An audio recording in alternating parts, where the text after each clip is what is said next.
Hi, here's 5 signs that you might be a people pleaser. People pleasers, and I used to be one of them, are folks who routinely go out of their way to make others feel happy. Well, this isn't always a bad thing. It's good to want to help others and spread cheer, but too much time spent trying to please others can negatively affect you. Are you simply trying to be helpful, or are you too much of a people pleaser? There are some common signs that people pleasers exhibit. So, number 1 is you lie about your personal preferences in order to fit in with what others want. If you find yourself not voicing your opinion or ignoring your own personal preferences when someone else is making a decision, you might be trying too hard to please them. For example, pretend your friend's group is planning a vacation and one of your friends vocalizes an interest in going to the mountains. You, however, want to spend your one and only vacation week at the beach. But you stay silent and you don't raise your hand and raise any objections to going to the mountains. Instead of causing any conflict, you keep your preference to yourself to please your friend. Number 2, you have a hard time saying no to anything. If someone asks you for your help or asks you to do something you don't want, instead of saying no, you say yes. You say no if their request conflicts with your schedule. If not, you might be a people pleaser.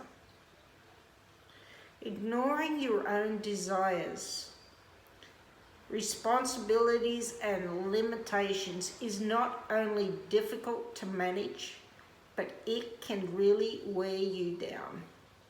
When you don't honor your boundaries, you're likely to end up with more promises and responsibilities to others than you can handle.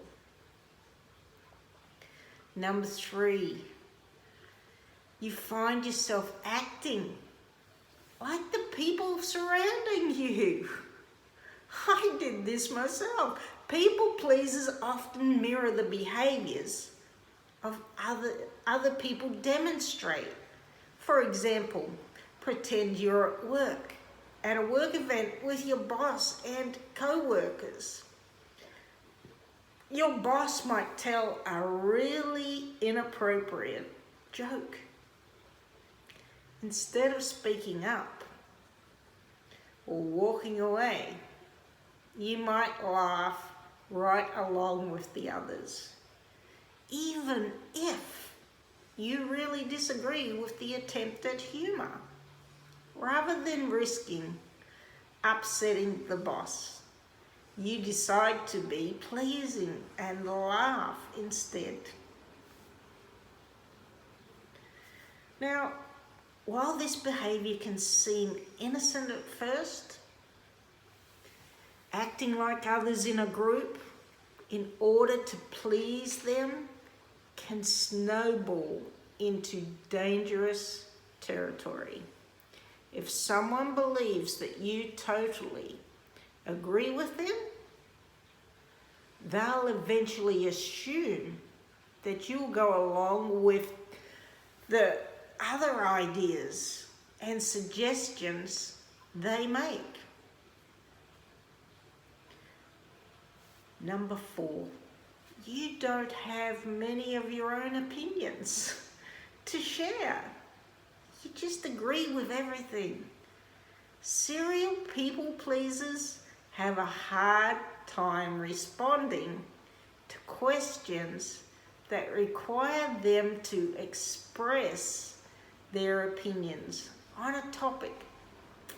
If a friend asks you for your opinion on a controversial current affairs event, you may have a hard time articulating your personal thoughts on the matter. It becomes very difficult for you to voice your opinion. So people pleasers often don't form opinions because they normally don't need to express them. Instead, they agree with the opinions formed by their friends or the group or their spouse or co-workers or any other group they're trying to please. Number 5,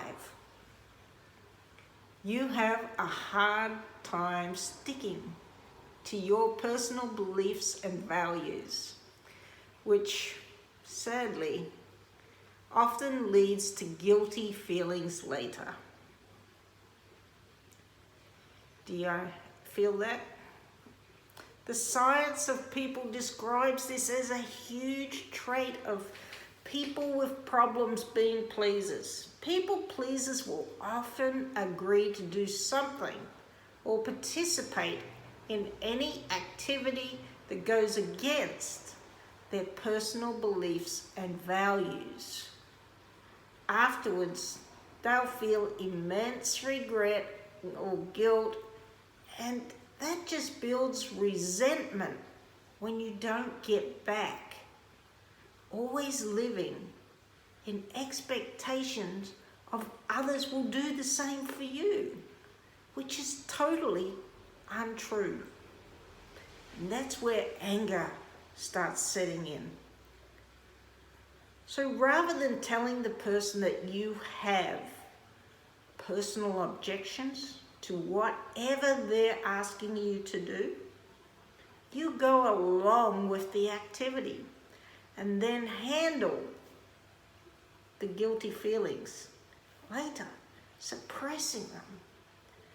Besides going against your personal beliefs and values, the feelings of guilt can even feel more crushing after the fact. So being a people pleaser,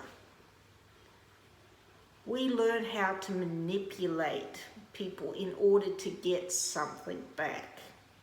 And I've been there, I've done all this myself. I didn't know I was doing it. We're not consciously aware that we are doing this.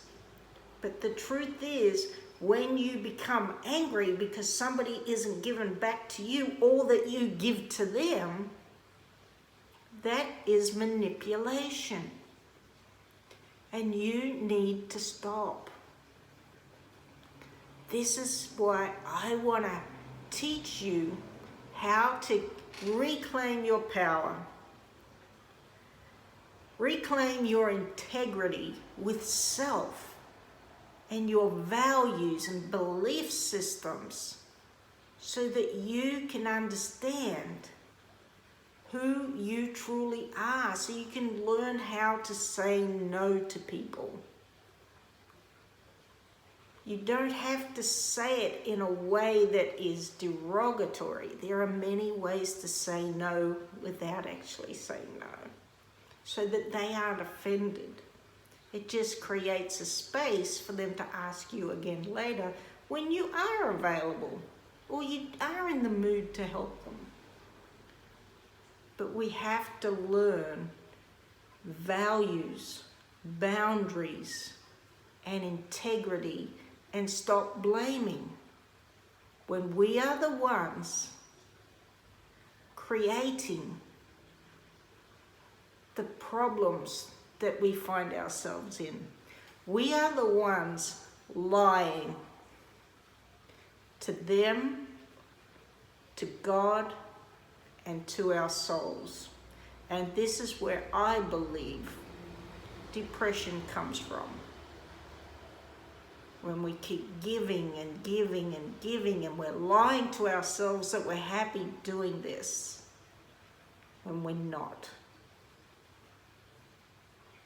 We need to find our voices, reclaim our power, and step into our true brilliance. Because really, we are so brilliant. We just learned to become people pleasers because it served us as a child.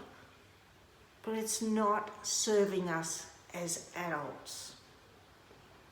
It's creating friction, resentment, anger, depression, rage.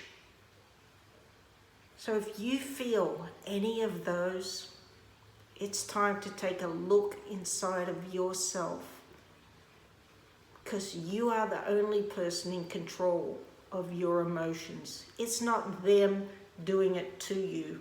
It's you doing it to you. Thank you. Have an awesome day. Much love from me to you, wherever you are in the world. Namaste.